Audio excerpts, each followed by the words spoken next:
Bravehearts, Urbanites, Coach Mad Hatters, Vineyard Creatrix, Crimson Velvet VIPs. Welcome to my Sunday morning, September 11th, 2022 at 10:53 a.m. DMV Standard Time. I figured that I would welcome you into my practice of daily journal, mainly because we are approaching, or should I say, I am approaching, and I am inviting folks to the next cycle of our 21 Doors with the Major Arcana of Tarot. One of the more interesting things about tarot for me is that the majors can be used as weekly meditative tools because each major represents an energetic portal, in my opinion. And so when I began studying the majors as a tool of just interior uh, reflection and reconciliation, I began to notice the correlations with my style of journaling. So maybe I should say that this segment will not be for everyone, as with all of my recordings. I'm an acquired taste.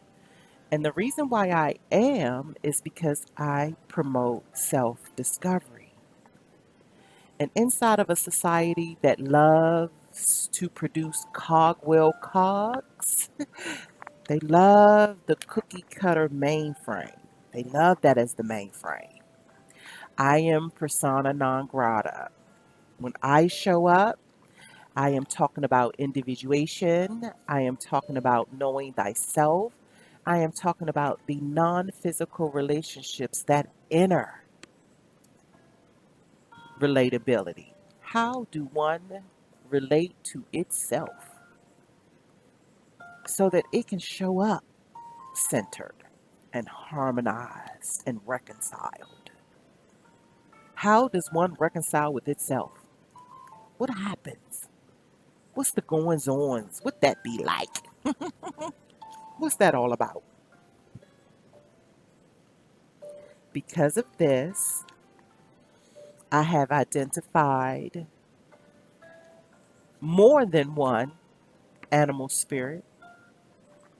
I have identified all of the components and acknowledged and are now highlighting all of the components of my birth chart, understanding that I am a cosmic cocktail in human embodiment. Some things about me are familial, some things about me are odd. And it took me a while to be able to embrace all of it because I continue to compare myself to that thing that mainstream says ought to be, and kept being frustrated and depressed about why in the world do I not fit the description? Why is it that what everybody else like, I'm not it? What is going on? I have to fit. I have to be accepted. I have to be wanted and needed and sought after. I have to be likable. This is the way I must be. And as long as I stayed inside of that mainframe, I was never going to align with myself. So I'm going to tell you a little bit about my journey, my unconventional, my off the beaten path journey. And it all began, especially the most adventurous part of my journey, all began in 2008. As a matter of fact, let's just get to the specifics. Pluto lit up my first house November 27th, 2008, and it will do so, it will reside there until January 1st, 2024. Talk about a long transformational. I always think about the Knight of Pentacles when I am in hindsight or when I am in reflection of my journey thus far. Just about everyone in my circle could not understand and still have trouble understanding my individualized journey and how it is so terribly different from anything that they've ever seen. Does that make me like highly unique? Sort of, kind of. Or depending on what mood I'm in, I do have this unicorn syndrome going on. But it's not as outlandish as it could be, mainly because most of that journey hurt like the dickens. It cracked, it shattered. It shattered everything that I had known to be true.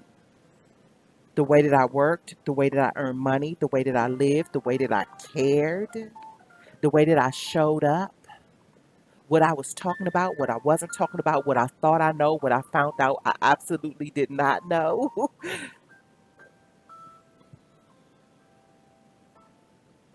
What really continued to blow my mind was the magnitude of diversity that honestly travels this realm.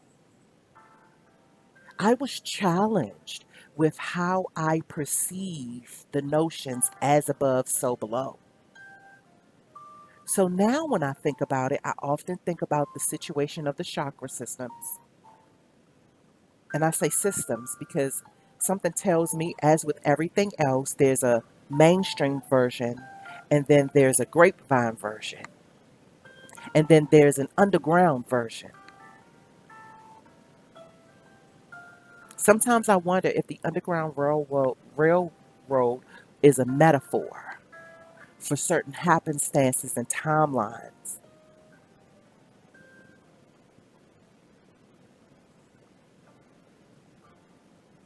I also believe that the Underground Railroad is a metaphor of us maintaining our roots.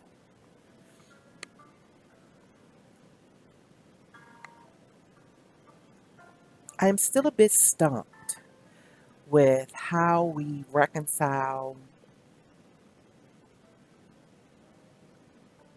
that which we call lower vibration without being dismissive of the root chakra. I really wonder how this is being reconciled. Or are we using these terminologies because they are trendy? Because anything that I've ever bumped into in terms of scholarship when it comes to energetic value, so below are the roots.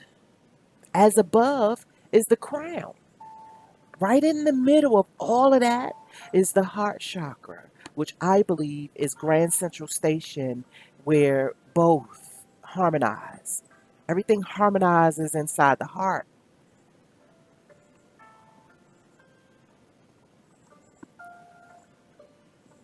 So the image that you are now looking at is a assignment that I put myself through, which let me say real quick before we really get into it. The meditative journey, also known as the fool's journey, or the writer's journey, the alchemist's journey. There's another one. There's another journey. The hero's journey, which is is what we are looking at right now. Totally missed that. Sometimes I feel like a nut, sometimes I don't. But to take on the practice of checking in with the major arcana on a weekly basis for 21 weeks and journaling this amazing experience. For one, it's a solo journey into one's interior landscapes. No one else can go with you. So I suggest that we really do take on the fool's mentality, which is the beginner's mind mentality. We're going to take it out of the definition of mainstream and put it into the grapevine put it into the grapevine terminology. A fool is a beginner. It's one without wisdom. And if we think about it, each and every cycle or season or adventure or practice that we begin, we are at the fool's level.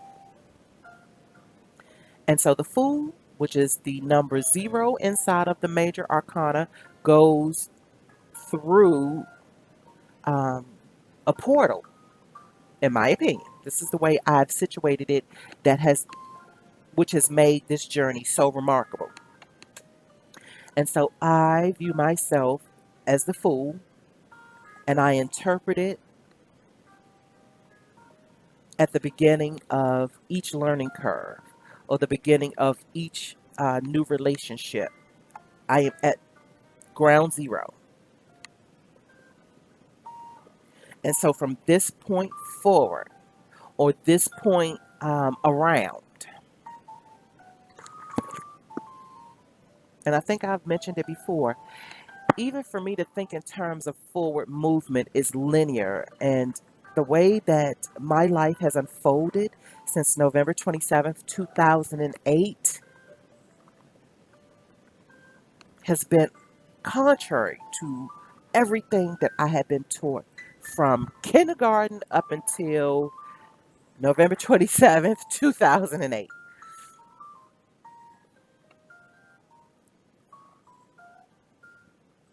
And what was really miraculous, by February 2009, my whole entire everything had crashed.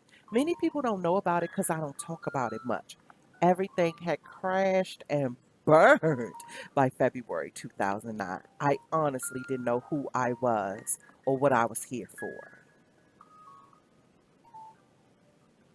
And for the first 3 years into that timeline, I silently suffered.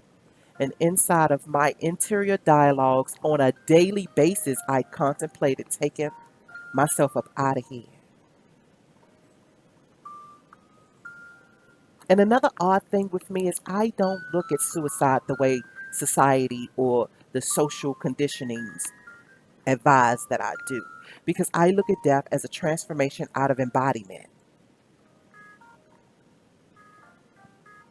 And for my kinfolk, I can't help thinking about the times when it wasn't necessarily called suicide. I always think about the brink of slavery when the Igbo people said, no, we're not doing this. They all grabbed hands and they all drowned themselves, saying, we'll catch y'all in the next life. I guess I'll see you next lifetime. We don't adhere to your religious constraints. We don't even see the world like you all see the world. So sometimes it makes me feel like we've been conditioned to believe that and let me just say this, it's okay for them to kill us, but it's not okay for the individual to decide, I'm done with this reality. I'm going back to my celestial, and I'll check back in another time. I'll reincarnate and come back through here another time and see what's popping, because right now y'all wilding. But when you have a societal motif that continues to have you believe that you are the property of a more superior culture, then it is natural for them to make you figure that you having the decision to take yourself up out of here is somehow, yes, it does go against their religion. It goes against their religion because you're the product that makes it all go. And because of this, I can't help but wait. I can't help thinking about and wondering about those with heavily concentrated melanin If we just pieced up out of here, where would they be if they had to serve themselves, wash their own clothes, mop up their own floors, take care of their own kids, serve themselves? Where would the world be if they had to cook their own food, scrub their own toilets, walk their own dogs? I wonder where they would be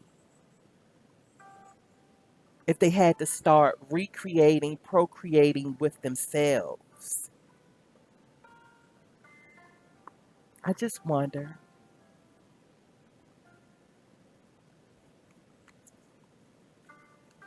And I'm not ashamed to talk about the deviations and the demarcations of race because it is what is here. Now, if I was to talk about another type of existence, then there ought to be another type of existence. I'm speaking about what we're dealing with right here, right now. I'm not even talking about generational past. I haven't even tapped into my Sankofa bag yet. I might dibble in it, I might pull a few things out, but I haven't really started digging into it yet. I haven't started digging into the Sankofa bag yet. Because it's going to be a totally different conversation when I really do start talking about my moments when I went back and got it.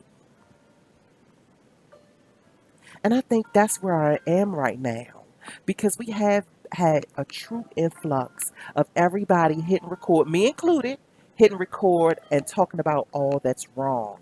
When are the conversations going to become, and um, when are the conversations that infuse the notion that says I went back and got it and this is what I found. I went down the rabbit hole. This is what I'm now presenting to you. Where are those conversations?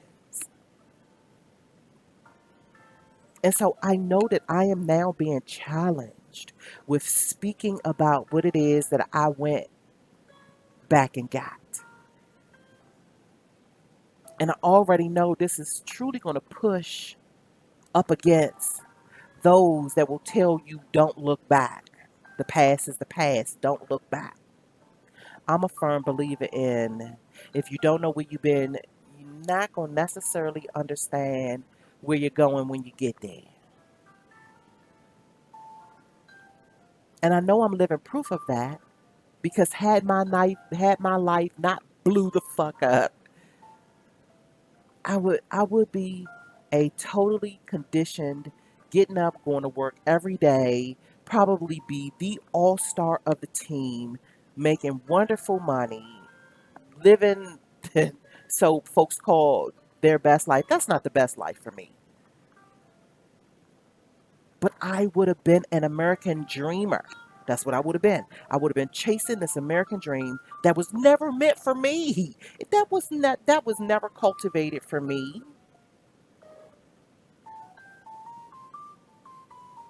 That was never my jam. But I would have believed that it was. And I would have believed that showing up every day to enforce and ensure an employer's bottom line was my value, my esteem, my everything.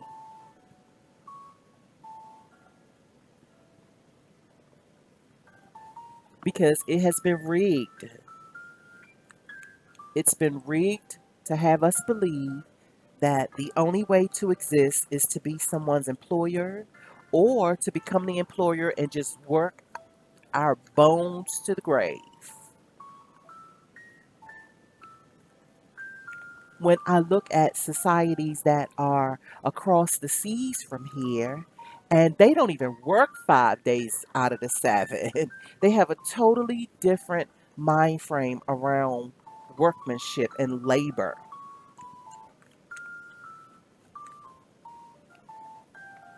So yesterday, I'm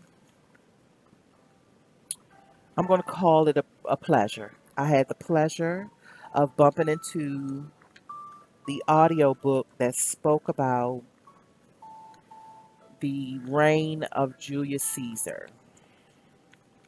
and the building of the Roman Empire and when all of that shifted. So up until yesterday, I had been getting bits and pieces about the infusion of the Roman Empire and how the majority of that concept, the majority of the constituents linked to that concept are those that are privileged over here inside of this thing called the United States of America. In conjunction with a couple of weeks ago, tapping into um, it was the audiobook called How to Hide an Empire. I've spoken about this before. That book blew my mind. How to Hide an Empire. And as a matter of fact, maybe I'll link it. Maybe I'll link both of them.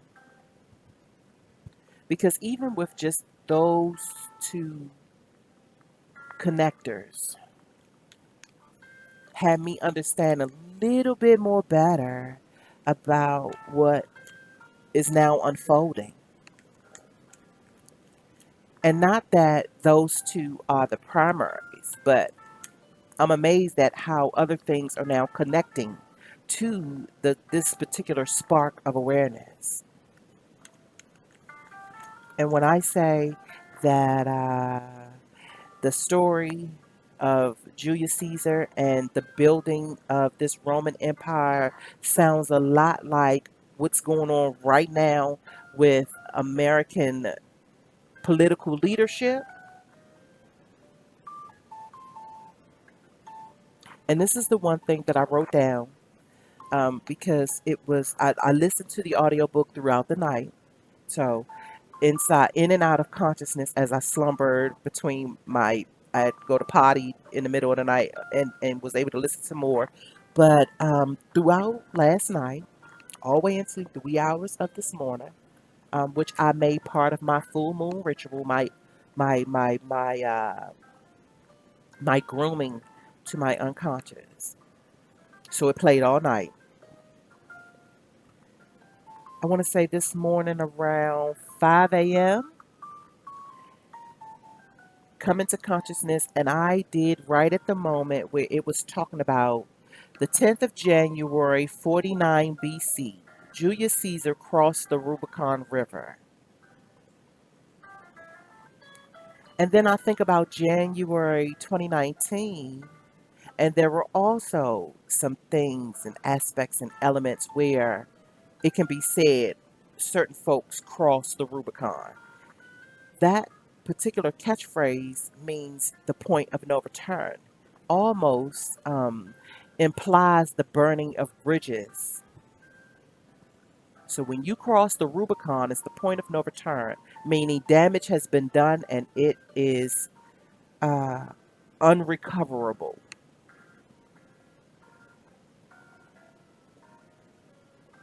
And how this spills into this and connects this and associates this. And usually the bigger picture does not come into view until some other things happen and they fall into their rightful place. Everything begins to harmonize. But inside of my journal, I said, what's familiar? Is history, his story, actually being reincarnated?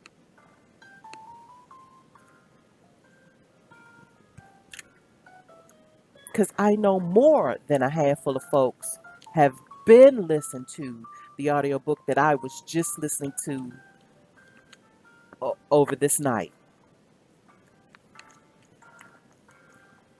So I already know, as per usual, me and my kinfolk are late at the table. We are late receiving the information that will spark awareness and acknowledgments from varying angles of this multiplex of reality. Reality is a patchwork because you best to believe my reality is not the same as the privileged banker's goddaughter. My reality is not the same as the high profile home developer or his offspring or her offspring. My reality is not the same as the All Stars architect's daughter. So when people talk about reality, it always makes me say, whose reality we talking about? Because when I say they now, I'm talking about those that engineer society would love for everybody to believe they're having the same reality. They are not. Some folks don't even have to apply for mortgage, let alone be subjected to interest rates. There are some pools of money that my kinfolk won't ever know about, let alone have access to. There are some folks that are literally allotted land. They're given land. We have to go scrape and scrounge for it and ask permission. So that all inclusive, that illusion ought to detonate right damn now. Ashe. So because of this, I began, everything sparked with me analyzing the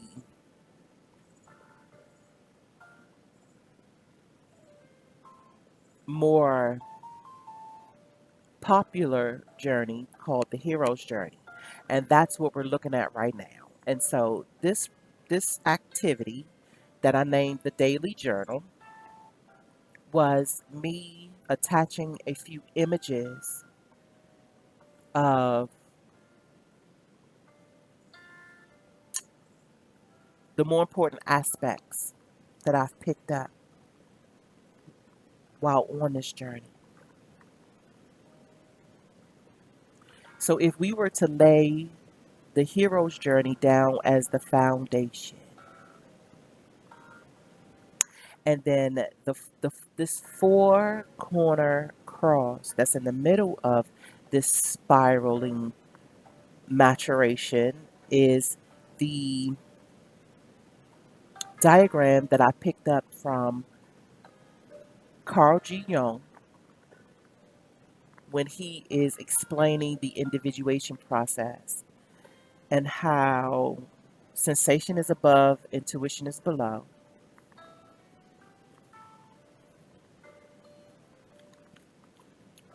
And I think in counter, no. In clockwise fashion, it's sensation and then it goes into thought, and then thoughts go into intuition, and then intuition elevates into feelings, and then feelings go back into sensation. It's all, it all meets in the center.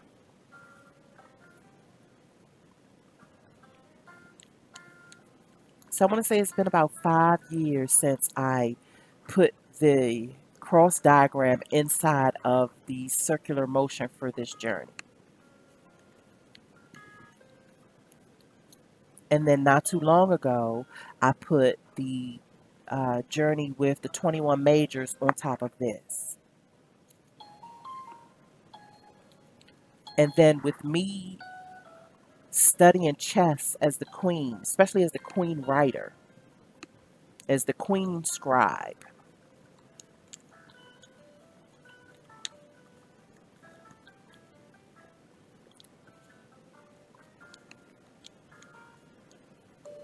I'm a visual and an audio person. So I enjoy things that are pleasing to my eyes as well as my ears. They are clues and cues, all depending on when it crossed my paths or enter into my purview. So this activity is me selecting some of the images that would begin to um, explain or begin to tell the story of my journey with Pluto being in my first house and in Capricorn. It is lit the fuck up. as well as I am now in the midst of my Chiron return. So my Chiron return is a 3-year timeline from age 49 to 51. I'm right in the middle of that. Next year will be my concluding year. And the way that I view myself and the series of timelines that felt like enchanted labyrinths, like to metaphorically travel the labyrinth, to close your eyes and journey into the wild unknown, the unphysical, and what's gathered.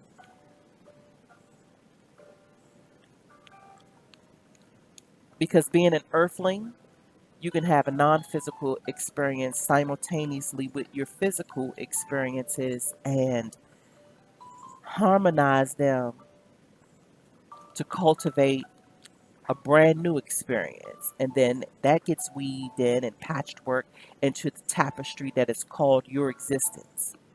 And yes, I am a believer in the recordings of Akashic. So all experiences and encounters and happenstances are all part of a greater consciousness that goes into this galactic gallery. Now, why is it so important? Why is human existence so important? Why is even the third dimension? Why does it still exist? Yeah, that's beyond me. I'm not even going to try to attempt to. Yeah, honey. That's too much for my frequency. That doesn't mean that I don't try to tap in and ask a few questions to see what kind of answers come about, but nah, I don't think I could ever mislead in that direction to let you to be saying that I got the what is it called? Oh, I can't think of what it's called. I don't have a clue. Yeah, I don't have it. I don't have that part. I will speak freely about the parts that I do have. And so that is about intrapersonal development and growth. It's about signs and symbols and clues and cues. It's about animal spirit. It's about non physical frequency. It's about individuation that has a much better contribution rate to the collective. It's about self discovery. So let's get into it. So the average hero's journey, and I'm a girl, so I be having, these little tender feelings where I want to be acknowledged, and I wanted to say the shero's journey. It's a preference of mine. Just a feminine living in a male dominant motif. So yeah, I have my moments where I push back because I'm going to continue to say that none of us would be here without the feminine womb. None of us. Unless something's going on, which it could be. It could be. Because they real serious with altering the genetics. They real serious. Yeah, them labs is full of stem cell alternates. But okay. Since I don't really know too much about that, I'm gonna pump my brakes on that and we're gonna get back to this.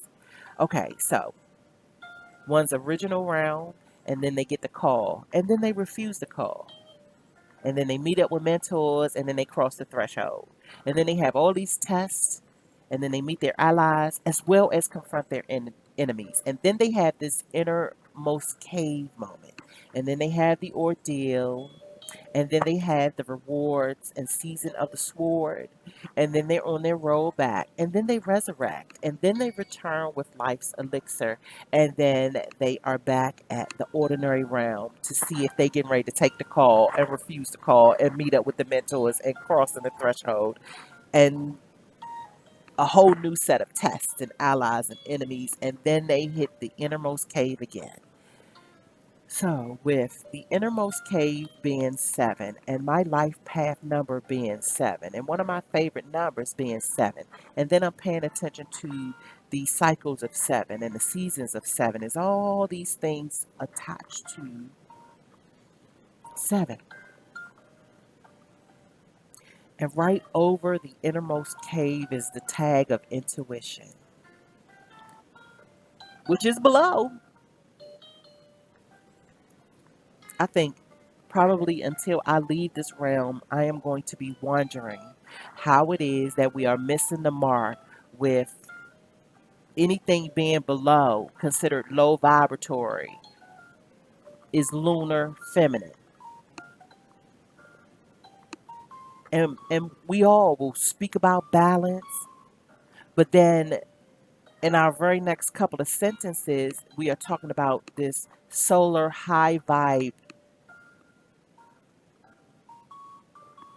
Hmm. It's just puzzling. It's just puzzling. And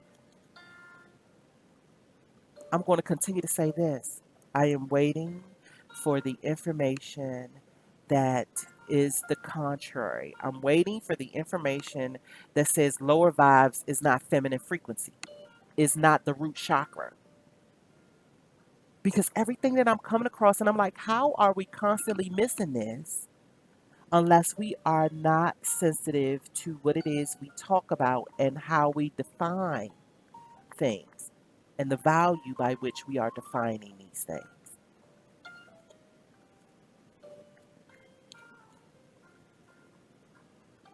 That innermost cave is subconscious. It's below the root chakra. So as above, as we value the crown, so below we must value the root. As above we value the fruit, so below we must value the root. Which has me believe that once folks begin to truly contemplate their individuation, the process of them knowing thyself, there are going to be quite a bit of ordeals.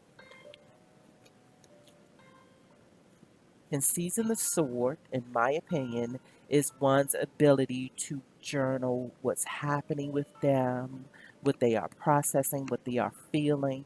And most of my kinfolk are intimidated by picking up a pencil and jotting down their authentic feelings because most often, whatever is captured, if it's found by someone else, gets used against them, or they get clowned for it, or something of a realm of embarrassment ensues. And I still don't get that. Well, yeah, I get it. The part I don't get is why it continues.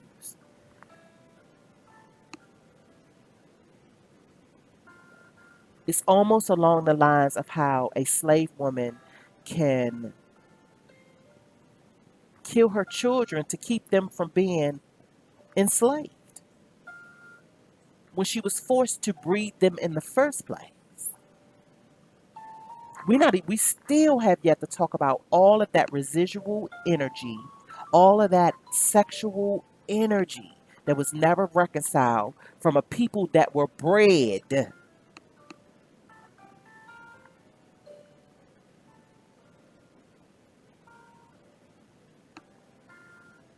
having black babies was an economic stimulus. And now that we're in this hyperactive energy, it's now being called something else.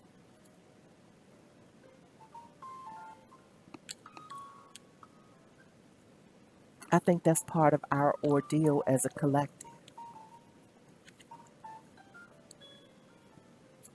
Because one thing about sexual energy, once you turn it on, if you do not become a magician with that energy, it will take you over. And it still blows my mind how it's more easier to call it evil or narcissistic without taking a look at the roots. We love talking about grassroots. What does that really mean in a diverse society? Are we truly diverse? Are we honestly diverse? What does diversification look like? What does it look like inside of a hurt, traumatized, overly sexualized, overly objectified people?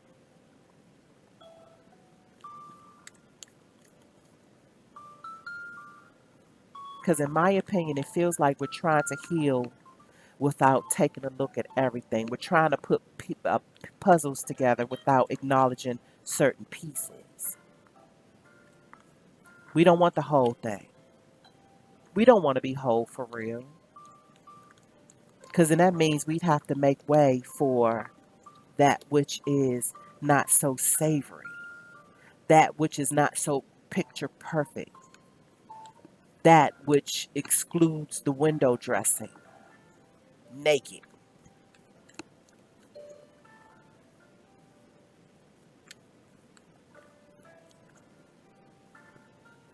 And that's not always an easy task. So, in my suggestions as a creativity coach, and I think I'm gonna start saying that a lot more too, because folks get me misconstrued thinking I'm a lifestyle coach. I am not. I am not, because I have a different kind of lifestyle, and it totally goes against the grain of what most people strive for.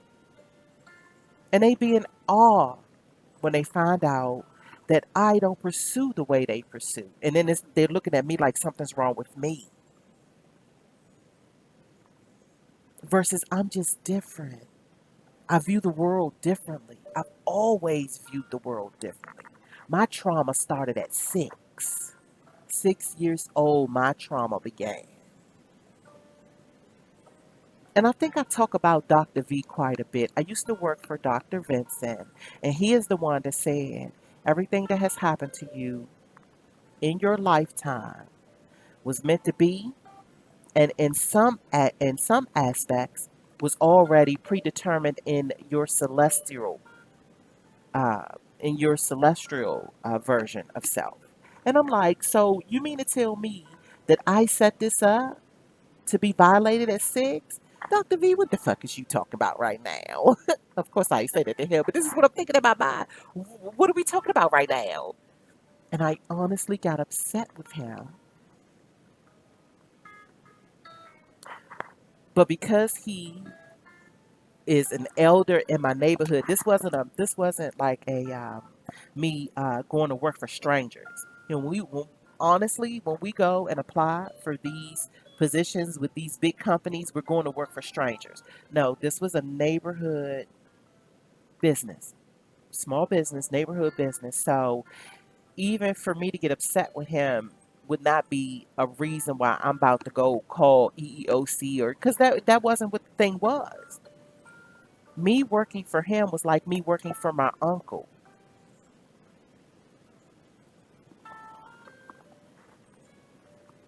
And so things are just a little different, where he's not going to penalize me to go take care of my mama because he too care about my mama. He's not going to be upset if I got to leave 2 or 3 hours early to go pick the kids up because they have an early day, because he know I will bring it back in on the back end. He knows that that type of flexibility actually encourages me to give it a better go when I'm there. I'm actually present, because the things that I have to take care of outside of that office, I'm not held like some fucking prisoner, like some indentured slave. He also knows that I have life that needs tending to outside of his bottom line. And so then that reiterate, I am able to show up with less worry. And he's smart enough to know that if I am not fully present, his bottom line get fucked with anyway. So that's why I am gearing myself up to speak more about I am a creativity coach. My passion is to help break open those nougans, those sparks, those magical beans. Remember, Jack and the Beanstalk is one of my most favorite. Yeah, that's a theme of mine that is forever magical to me. We're gonna plant those beans, crack open those beanstalks, get those roots situated, cultivate those roots.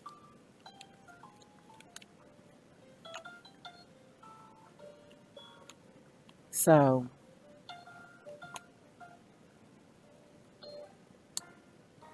my ordinary life was me being on the brink of coming out of the cosmetology scene. And it was a full blown career. And so in my mind, I'm thinking, okay, it's time to shift. For one, my knees were deteriorating. And yes, most of that was on me because I did not take care of my feet, ankles, legs, and knees standing behind that chair for 6 days a week, 11, 12 hours. But see, it's a difference when you're a hairstylist and you a booth renter and you are working for yourself. You pay your booth rent, you make sure your insurance policies are set, you make sure you use good product, you got the equipment you need, and you support your clients. You are in the supreme career because you can set your own time when you work, you can have the days off that you need, and you schedule your clients around your life versus it being the other way around. And you have the privilege of doing house calls. And if you have the right kind of clients, they will tip you to cover your gas and mileage. And they'll be your clients for a lifetime, which means they share in the birth of your children, the graduations of your children, and you them. You get wonderful Christmas gifts and wonderful birthday gifts. They bring wine on Saturday morning. They bring the stuff to make mimosas. They bring donuts and pastries and kernel. And they bring their conversation about their lives. I don't care what nobody say. The type of environment that I lived as a hairstylist, Saturday mornings were the greatest. They were the greatest. Plus, I had some bomb ass clients. I had the type of women, the type of clients that take care of you. And most of them were in wonderful relationships. So then their significant other would stop by and take care of you. Lisa told me drop this all.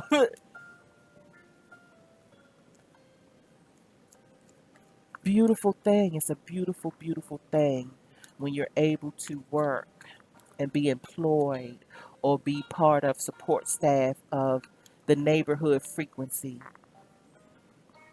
And if it feels like I'm anti corporate right at the moment, I am. I'm a whole half a century. And I say that with the most beloved energy. I'm a whole half a century. I've seen some things. I've worked in many places, seen many faces, been in tune to a lot of employment cultures. And quite honestly, yeah, this is just an evolutionized timeline of slavery.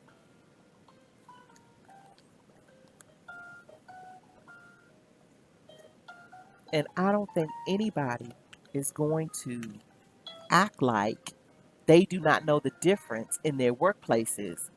And we are in 2022, and the same shit that's going on now is what's been going on beyond the last 50 years.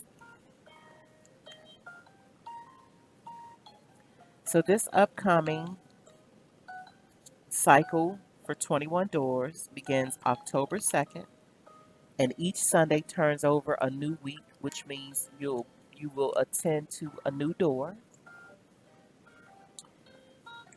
It is according to as I've said, the 21 majors of Arcana, the 21 majors, the 20, what the world? Tarot 21 majors, the major arcana. Okay, okay. And I will also say this, it's striking me weird that only those that really, really study it are talking about what a Mercury retrograde really is.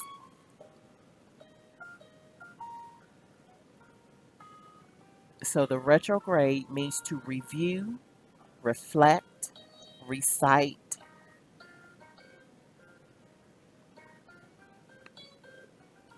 revisit, revise, recite, review, reflect, revisit, rest, relax, research, develop.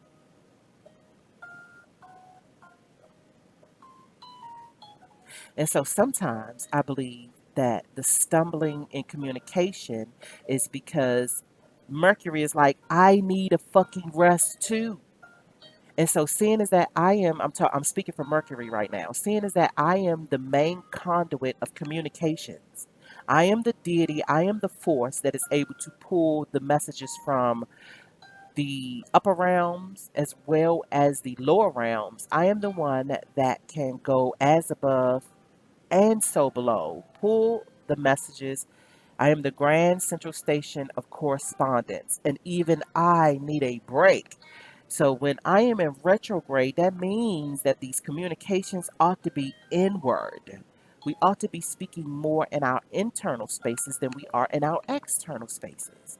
One of the reasons why some of the rules put in place during Mercury retrograde is to halt with some of this external communication because it's time to go within. It's time to sit with self. It's time to sit with those interior beings because we always want to talk to our physical beings or be led to believe that it is just one entity, there's just one spiritual source to hear all of our everything. And then you go on the other side of the seas and you see that they are in commune with pantheons. And a pantheon means what, more than one or two? Let's see. Let's pull out the dictionary, which will make it the first time that I've cracked open the dictionary today. And I remember my sister saying to me, she said, why don't you just look it up on your phone? Not really pro gadget all that much. Still, I will utilize it when I absolutely have to utilize it, but I am still semi-automated on purpose. Some me looking things up in a dictionary gives me an entire page of different definitions, and besides, I want to see what's being said before the internet started fucking with it. Some things are still um, in its original meaning, but I've been noticing how the terminology and the definitions inside of uh, print shifts, like have these slight shifts when it comes to what is posted inside of these cyber streets. So we're going to the term pantheon.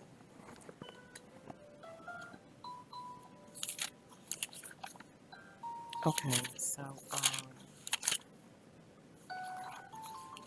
let's see. I don't know.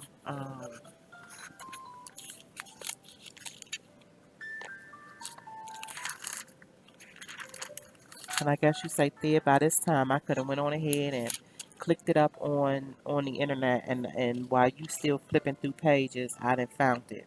That's true.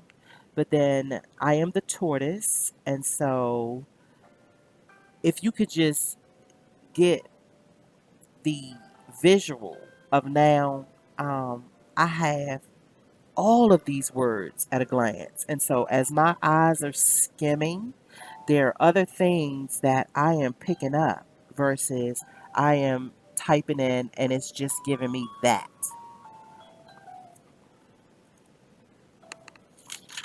Versus I have now an entire page that I am now scanning.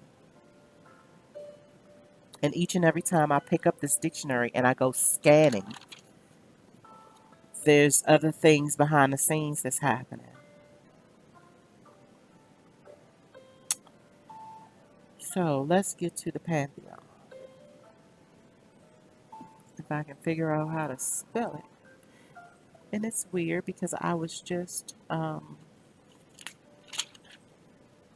looking up this word for a essay that I was trying to put together. I had to walk away from it because it was like molasses. And that happens. Seeing as that I'm an amateur writer, that's the way it unfolds for me.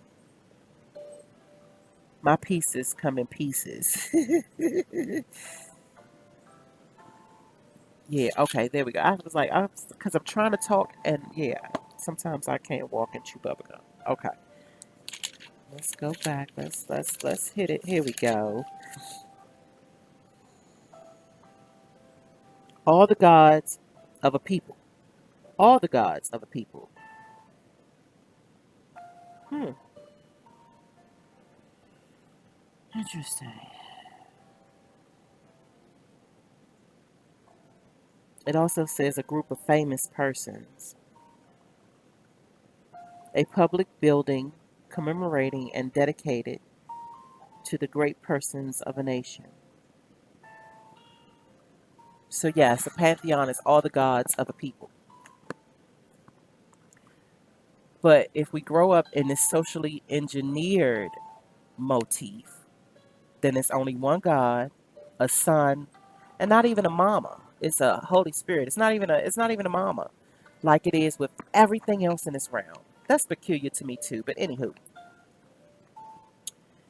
this was the intro to the cycle of the 21 doors. And I do have and so like I said, the the cycle begins October 2nd, flips over it's in a 7-day cycle. So every 7 days we move to a new major. And so is the last Sunday is March 5th, 2023. And then I often put the following 3 weeks for good measure for what I like to call muse meditations, which we are um, concentratively focusing on that 21 week adventure and how it aligned. So I'll take the last, let's see, the most current cycle just wrapped up on August 28th, which is door 21, which is the world. And so the week of August 28th was some incredible things happening to me because inside of my mind, I visualized me going through the world, the portal of the world. And so inside of tarot, the world is a Saturn card as well as often it's a Capricorn Aquarius card. It means completion. So it had me focusing on all of the complementary aspects of my world right now and the things that were being wrapped up, even in terms of consciousness. Because I've been on a journey to connect dots and highlight and identify that which is 6 degrees close to me and separate from me. And so to metaphorically connect dots while you are traveling a meditative journey. So it's ongoing. So you're showing up every 7 day cycle to sit with an energy from an ancient knowledge.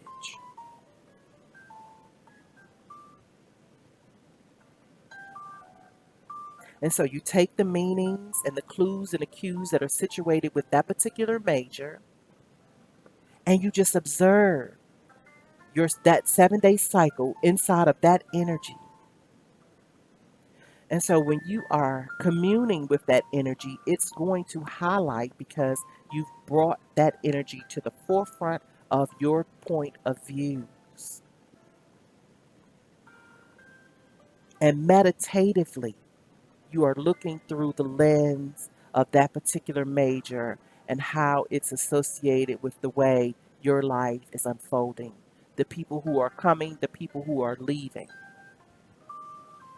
It really is a miraculous thing.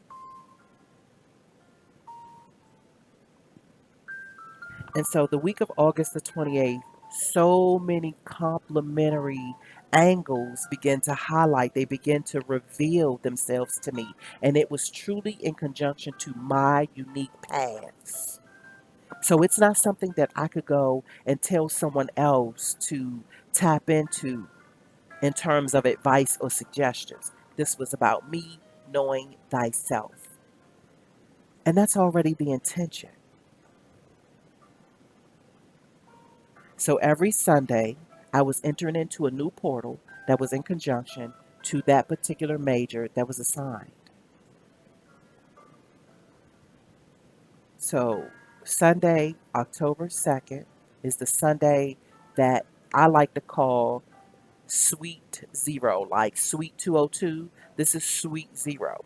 This is the portal, like homeroom. This is where all the beginner's minds meet. Ground zero, if you will.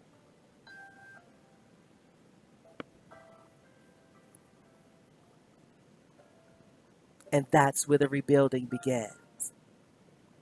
Which I don't even think that it's by mistake that I am recording this on the 11th of September 2022. Just to get us in preparation for this 21-week journey. And as I've said, this is my fourth go round. It's now a meditative style of life for me. And it all began because when I was approaching my devotion to meditation, because my mind likes to go everywhere and anywhere whenever it gets ready, I needed structure. So, beginning to use that as a meditative tool in terms of how I discovered myself, healed myself, got to know myself. And then also understanding that this is a lifelong journey. It's not a quick fix or a microwavable. Oh, them things are so fucking nasty. But any meal that you would be popping it, it's frozen and you pop it in the microwave. Disgusting. But to each his own. To each his own. I've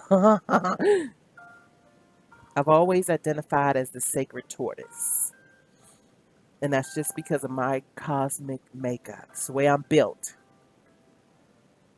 And then I will come across those that are naturally built like the hare, and they want me jumping all around the world like they do. And it's like, no, go have your fun and come and talk to me about it when you get ready if you want to.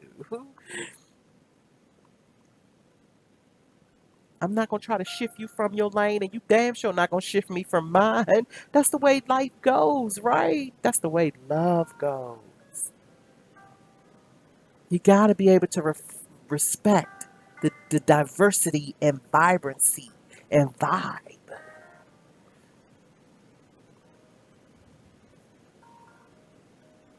You synergize as they cross your path.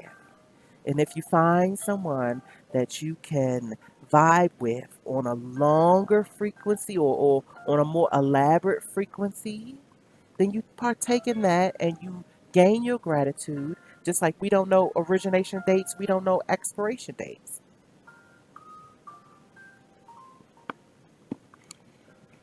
So even to observe that, when it shows up, when it emerges, it's supposed to. When it dissolves, it's supposed to. If it reemerges, it's supposed to. And if it redissolves, it's supposed to. We be figuring because something didn't last that somehow that was human error. Maybe it was supposed to last exactly as long as it was supposed to on that particular level. There are some instances where it's even hard to shift.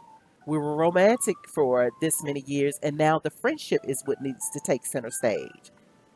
And I say this to to my daughter mostly, but and I will say I say it to women mostly. I don't know if it's because of, like I say, my hair, me being a hairstylist, so the tendency has always been the majority of my conversations have been with women. So I'm always finding myself speaking in either these small groups of women or one on one where we are investigating and trying to make sense of certain things that really ought not make sense at all. But it's just like, so why did that happen like that? A lot of women plague their psyche with, well, why did that happen like that? And then it goes and gets stuffed into these channels of right and wrong. So either they were wrong or I was wrong. What if nobody was wrong? What if the way that it went down was exactly the way that it was supposed to go down for the experience itself? Just for the privilege of you having the first-hand experience, good, bad, or urban ugly. So now what you going to do with that imprint? Are we going to say it was a delight to know you? It was a delight to experience you. And I'm not going to rush to get rid of you or be stubborn to let you go. It was a wonder to know you. It was a wonder to experience you. And that's people personal thing. It was a wonder. I have the imprint. I have the memory. And I'm not going to muddy up the memory because I'm dissatisfied with the outcome. I'm not going to disregard the lesson because I'm unhappy with the outcome.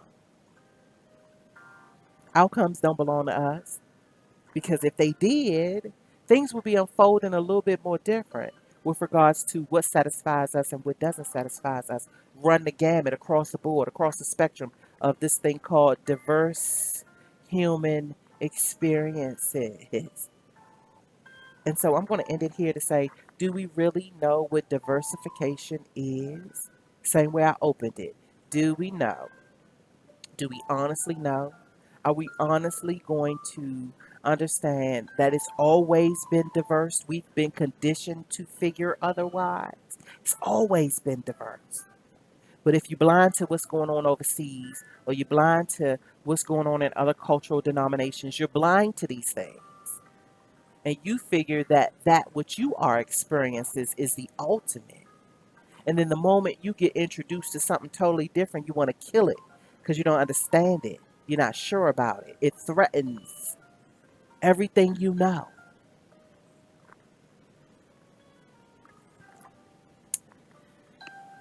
So, yeah, this has been delightful.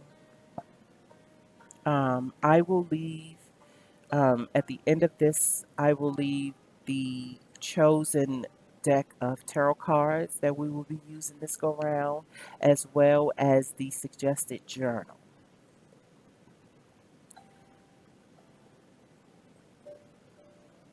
So yeah, both can be purchased on Amazon. It does not have to be if you can find it somewhere else. But I would say now the journal is an option with regards to make and model. You pick something else. This is just my pick to um, celebrate the new cycle, the new 21 days. Now I would say that this particular deck that's chosen for this cycle is on purpose.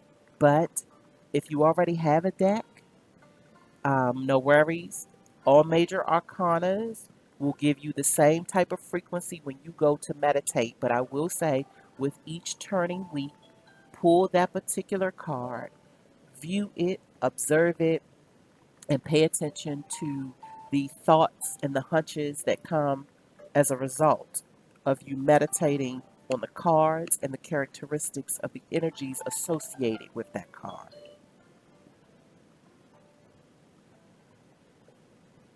The prize is what emerges inside of your journal entries. And it doesn't have to be your journal entries do not have to be situated as narrative or essay. They could just be bullet points. They really could just be jot down a thought as it comes about. So, in my opinion, it would be helpful if you're serious about this to um, take your journal with you wherever you go. Because what I'm hoping is that we are traveling with our duffel bags, our book bags. We are traveling with, um, which I like to call in the mode of being a traveling tutor. Traveling tutors, Vineyard Creatrix, and not that you are out here running across folks that you'll be teaching versus the world is now showing you how to teach you. This meditative cycle is not for you to teach someone else. It's for you to teach you. It's those quiet, intimate lessons that must be captured and fortified. And that's what this entire journey is about, what it has always been about from the moment that it began telling me it was a thing. The moment it began showing me that it was an actual thing that can contribute to one's intimate healings. And it is not microwavable. It's not swift. It's not a quick fix. It's a lifestyle. It's shifting of paradigms, and that takes time.